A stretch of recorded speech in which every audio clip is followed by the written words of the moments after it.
Okay, we should be live. So I'm just waiting for a few people to join. We're just starting here today at January 20th of 2018, live on YouTube at Finance Talk, hosted by bestcreditresources.com. And yours truly, Ali Taraftar, waiting for our attendees. So we should be expecting some of these attendees shortly, and we'll get started on recording this event. So first off, I'd like to thank everyone who's actually participating in this event, those who showed up and took their time on a Saturday morning, especially those who are in California. We know that it's on the West Coast and it's around 10 a.m., I believe, your time, and it's at 1 p.m. here on the Eastern Standard Time. So once again, thank you for attending Finance Talk. This is January 20th of 2018, live on YouTube. And we are going to get started shortly, so please bear with me. Okay, so we'll begin. We'll begin our presentation as others are joining in, and for the moment, what's going to happen is as people are coming, I will pause and then continue the presentation as necessary. This way, we don't delay and we get on with the main content. So I appreciate you once again being here today, and we can get started now. So welcome once again to Finance Talk. Finance Talk is hosted by bestcreditresources.com, which is our premier website for anything dealing with financial transformation and especially things related to credit in particular. And the reason why we decided to do these type of online events every Saturday was because we found that a lot of people don't have the time or the luxury of going out and meeting face-to-face with some of the agents that I work with, my associates. And of course, it's time consuming and they have things that they have to do with family. So hosting these finance talks online from the comfort of your own home, you're able to listen in on these talks, which are very insightful. They introduce a lot of concepts and theories. So let's go into the main meat of the bone. The first question you might be asking yourself is, who am I? If you haven't listened to our previous talk, then you're here on your first time. So my name is Ali Taraftar. I'm currently living in Montreal, Canada, and I do business all across the world with many clients in many different industries. Okay, many different industries. My biggest audience and customer base is within the United States of America. And the reason why, it's because most of my business that I did and my financial success was in the United States of America. I'm highly specialized and I'm an acclaimed, sought-after consultant in finance, investment banking, and business as well. And the reason why I say that is because a lot of individuals try to contact me very regularly. I get at least 10 emails a day, and of course, asking for me to join their boards, for me to help them with capital raising, for me to help them in real estate, and all sorts of other business matters. I also authored a book called The United Credit of America. You can actually find out on Amazon. It's not a lot. You can pick up a copy. It's digital format. I'm working on my paperback. I should be releasing it within the next few days to weeks. And hopefully when that happens, you'll also have the access to get a paperback version of the same book. I'm also founder of bestcreditresources.com, and we can get into what the company does after this presentation. So let's begin by asking and talking about what our goal here is at Finance Talk. Why did we start this, and why are we doing this? So this is an event-based online gathering where I share insights, strategies, and important information in reference to the world of credit, which is very important, debt, and real estate investing. We also help the listeners get a clear picture and idea of what to do in situations where they need funding, where they need to fix their credit, and also on what to look out for when it comes to real estate investing.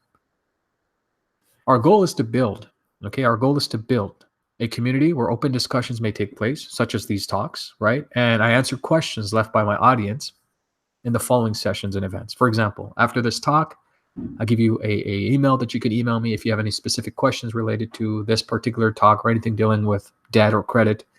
You're able to ask me those questions. And of course, it has to be something that is not too specific, but I will go into detail and of course help the general audience here get clarity by answering that question on my upcoming event, which is going to be next week. So what's your benefit for being here today, right? What is your benefit for attending Finance Talk? So one of the biggest benefits, of course, is that you're going to be more informed, right? So that you can make more educated financial decisions in the areas of credit, debt, and real estate investing. That's the biggest takeaway. You also get to share your issues that you have. And like I said, you can ask the questions and I will answer by providing you a solution that will not only benefit you, but the community as well. This is an open community of individuals. They're eager to learn. They're eager to contribute. And of course, this is something that I only share exclusive to the Best Credit Resources attendees. You got a link, so you're obviously invited here. And that's why you're listening to me talk. You also get access to the most up-to-date content, which is very important because you don't want to listen to outdated information and then apply certain things that are no longer applicable to today's standards and not really get anywhere, right? And another component is that it's the only time that you'll get access to me openly discussing issues that are happening behind the scenes when it comes to the world of finance. This is very important because a lot of people who are attending don't necessarily have the privilege of having somebody mentor them and go through some of the specific financial education that really helps individuals get a hold of some of the best theories and concepts in finance that are helping them make a difference out there. And by attending this event, you actually have access to all that and more. Okay, so let's get started. Today's topic is going to be personal investment goals and real estate investing. Okay, personal investment goals and real estate investing. This is a very, very important topic. A lot of people have asked me to talk about this, and I usually do it in my seminars, which obviously they come in, we discuss. It's an open platform. People ask questions, and it's like a small mastermind thing, but I discuss a lot more in depth than what you're going to be hearing today, but I want to give you the best insights and information on the short presentation that we'll be going through today itself. So, is there a secret to real estate investing? Is there a secret to real estate investing? Yes, right? There is. And that is, it boils down to personal investment goals. Personal investment goals, also known as personal investment philosophy, right? Now, what is a personal investment goal, right? How do you define what's right for you and what isn't? And how do you leverage specific strategies that are tailored to your specific needs to grow your wealth and, of course, ultimately your real estate portfolio, right? Should you even invest in real estate in the first place? So that's a question you got to ask yourself, right? So what are your personal investment goals? And how do you define what is right for you and what isn't? How do you leverage specific strategies? How do you build a portfolio? And should you even invest in real estate? So let's go specifically into this topic. I want you to take some notes if you can, really listen very carefully, because this, the information that you're about to get, is used for helping some of my clients on a personal level grow their wealth, get better real estate properties, of course, grow their portfolio more accurately. But it all boils down to the PIG method, which is funny because it sounds like pig, but it's actually personal investment goals. So why real estate, right? Why real estate in the first place? So most of the things that I'm going to tell you right now is essentially something that you probably already heard, but I want to reiterate the significance and the importance of real estate investing, because a lot of people overlook that and they think, oh, the markets are saturated, they're no longer applicable, it's not good, it doesn't work for me. It's not for me, like real estate investing. There is nothing really that I can do and get out of it. But truth be told, real estate is a very stable way of growing significant wealth over time. And if you do it right, the asset provides you with multiple benefits, which includes positive increase in equity. And this is because you want to buy and hold and, let's say, appreciate the property's value. So these are traditionally looked at as, like, let's say, fix and flip, or buying something that's like undervalued and fixing it through renovations or strategic value adds and then selling it for the retail price, right? Or slightly discounted retail price for a more attractive deal. You also get cash flow, right? You can get cash flow depending on the type of property that you invest. For example, it could be a multifamily apartment investing, quadruplex, whatever it is, but you want to get cash flow. So one of the biggest benefits of real estate investing is cash flow, right? And this is the kicker. This is the kicker because you get flexibility to leverage financing that you can add strategic value to increase your cash flow over time. So when people go into multifamily investing, right, like let's say 10 plus units, 15 plus units, 100 plus units, the reason they do it is because, yes, you have diversity. So if one or two tenants don't necessarily stick to the tenant capability and they don't pay the rent and there's vacancies, at least you're not you don't take a major hit, because most of your properties already or the units are already rented out. So you get a significant amount of cash flow. And the banks in this situation act like your partner, right? They give you financing, they take a small cut, a small percentage, via interest payments and obligations, of course. But the best part is you can leverage them, and your tenants are paying your rent for you and the mortgage payments. And then you get some cash flow on top of that. So this is the best way really to increase significant wealth. Multifamily investing is the kicker. It's the best way of doing real estate, I believe, that a lot of people want to build significant wealth need to really look into that concept of investing. So today's topic is really about finding your inner investor, right? Finding your inner investor. It starts with a series of questions we're going to be asking, and you need to identify who your inner investor is and what you're comfortable with, right? Because most go into real estate with a big picture of an ideal scenario that they want to accomplish, but are not able to do so because of the lack of inner investor analysis, right? They fail, they have a hard time coping. Hey, look, how come this deal didn't work? How come this deal failed? How can I make myself more valuable? How can I find better deals? All these type of things, right? So that's like an ideal scenario, but sometimes they get hit so hard that they give up. And the reason why, it's because they don't have the analysis. They don't have the inner investor philosophy. They don't know what they're looking for. And that is why it's important to identify through a needs analysis. And in real estate terms, this is called a personal investment goal. We need to find out what our personal investment goal is. Okay. So that's why I introduced this pig diagram. Oh, it sounds funny, it's pig, but it's actually, abbreviation of personal investment goals, right? Personal investment goals. What are they? Well, there are 4 segments of personal investment goals. The first one is objectives. What are your objectives? The second one is risks. What are your risks? What's your risk tolerance? The third one is the type of properties that you're looking for. And then the fourth and final one is which markets that you want to go into.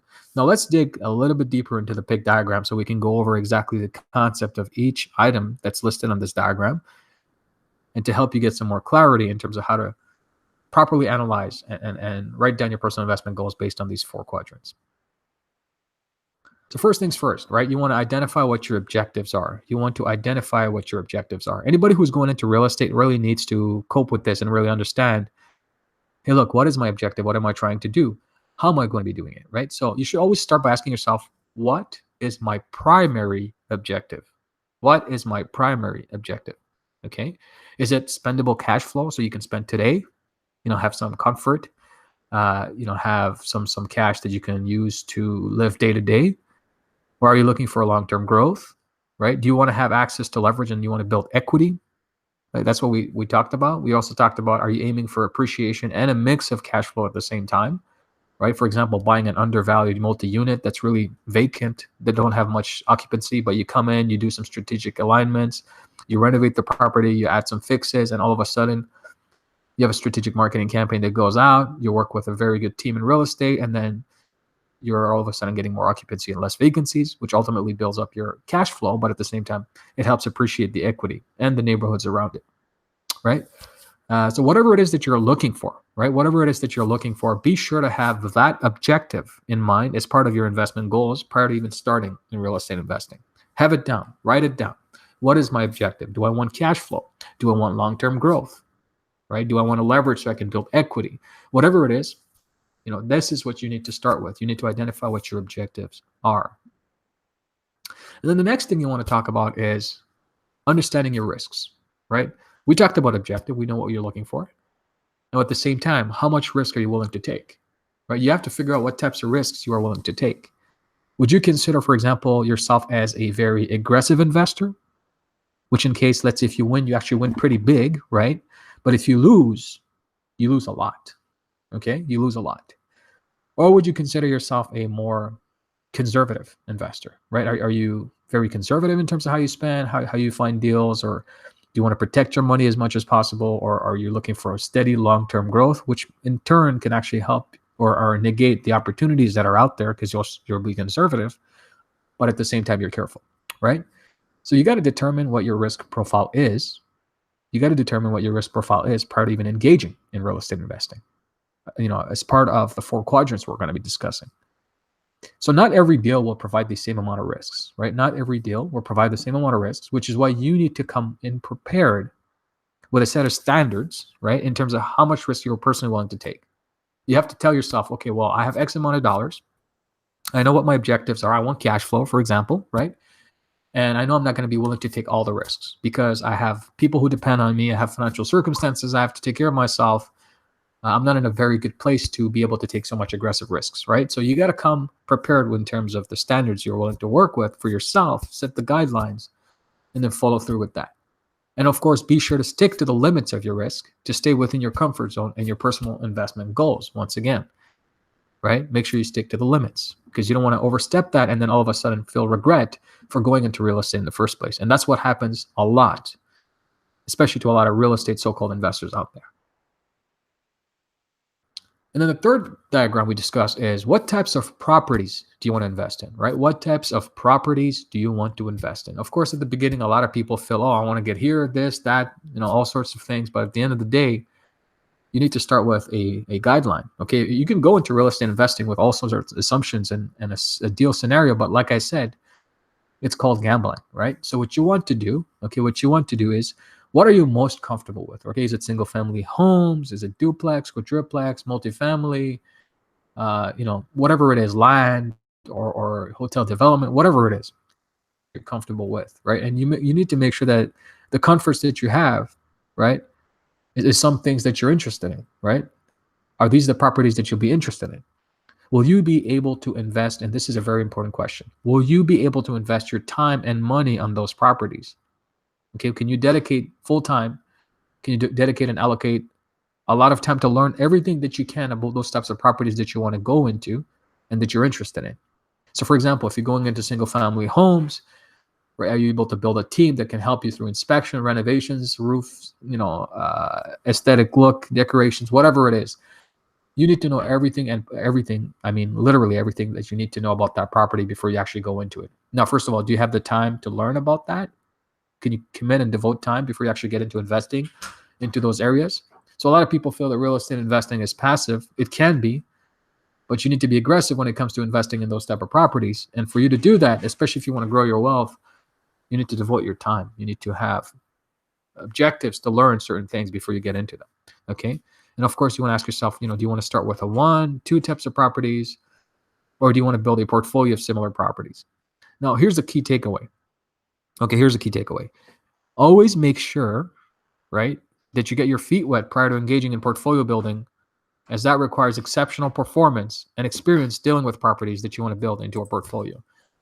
If you don't have all that, what's going to happen is you're going to start, let's say buying one or two properties. And before it even gets successful, a lot of people get too excited. They build a whole team around investing. And then they take all sorts of monies. And then they start investing together and then they lose. They lose a lot.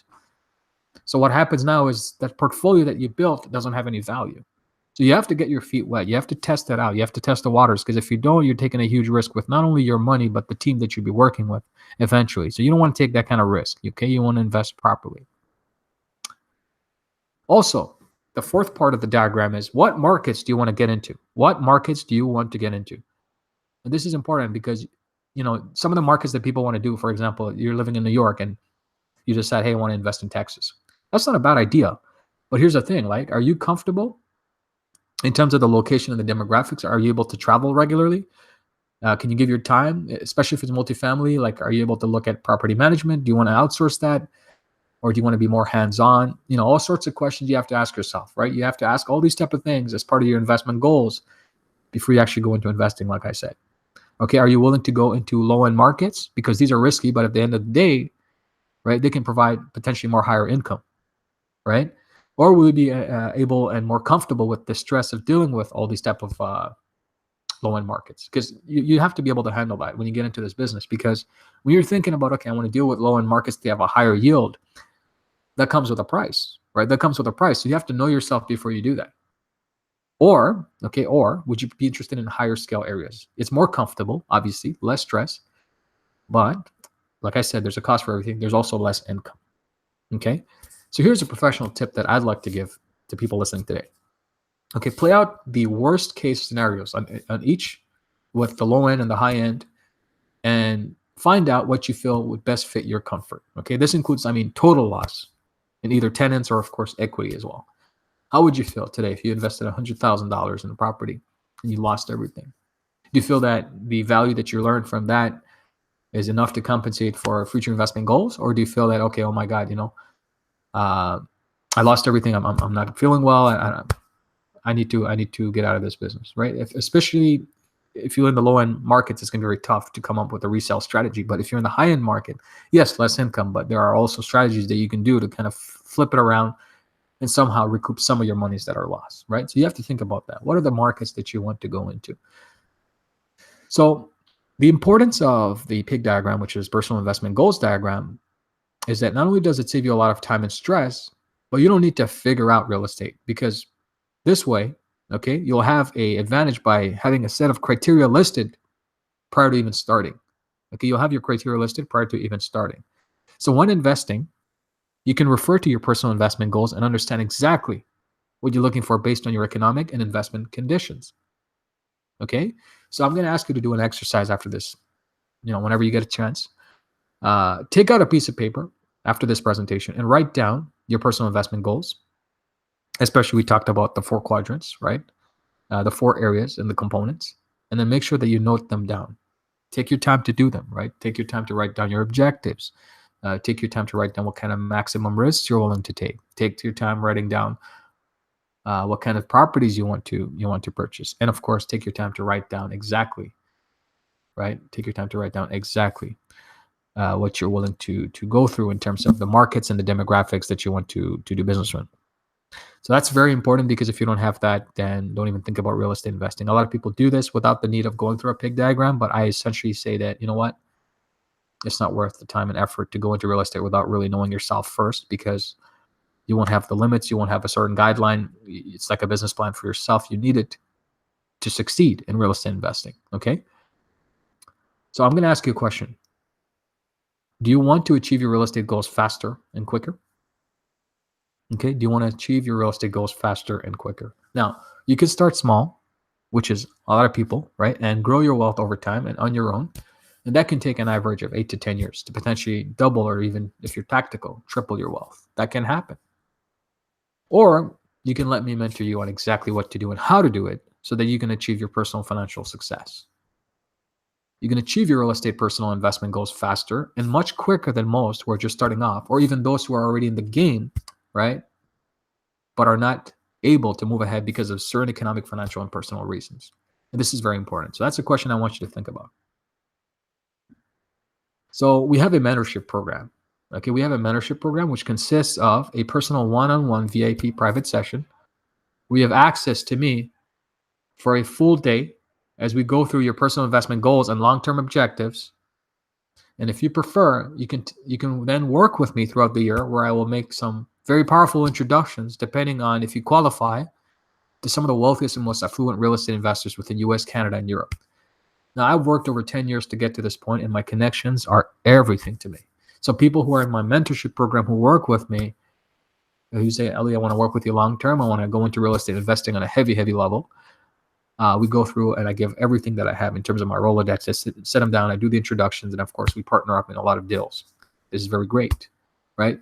And of course, I do not take more than 15 to 20 mentees at a time. And the reason why, it's because I want to make sure that I commit all of my time and resources to help those individuals who are wanting to be successful in real estate investing, and of course, other professional areas. So that means that the space is very limited, and I have a group who wants to work with me. If it's a group, then what I do is I integrate them into a group coaching program, so that not only do we get synergy between like-minded individuals, but we also have like a small real estate mastermind type of scenario. Okay, so that's very important to take away from this conversation. So you really have 2 options, right? You can learn real estate the right way, which consists of course, commitment, hours on end of learning from experience, adjusting to, like I said, the PIG concept, which is the personal investment goal concept, and really mastering that concept, writing down everything that you need to. Okay. Keep attending these finance talks every Saturday. Learn more on a weekly basis. We have some insightful information like today, of course. And some, or you can have yourself help you to get things done from the get-go as a guide, as a mentor. This will fast track you into real estate investing and get all the premium support that you need. So those are the options that you have for yourself. Now find out why we're different, right? Find out why we're different. So whoever shared this video with you, I want you to contact them and let them know, hey, look, I'm interested in real estate investing. I looked at the presentation. I'm interested. I want to learn more, but I want a mentor. right? I want to mentor. And the reason why, it's because I want to fast track my success. And then we take our time really to analyze your situation, your unique particular needs, your economic, financial conditions, personal conditions, whatever it be. And then we create a strategic plan. The mentorship program is very uniquely designed around you personally. It's not one of those things that you go on seminars and you get hundreds of people show up and spend thousands of dollars and get no outcome, because at the end of the day, you're left with a bag full of goodies that you don't know what to do with, right?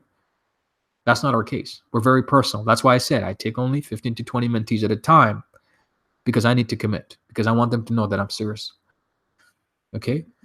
So once again, thank you for attending Finance Talk today. I hope that the PIG diagram, which essentially is the abbreviation for personal investment goals in real estate investing, was helpful.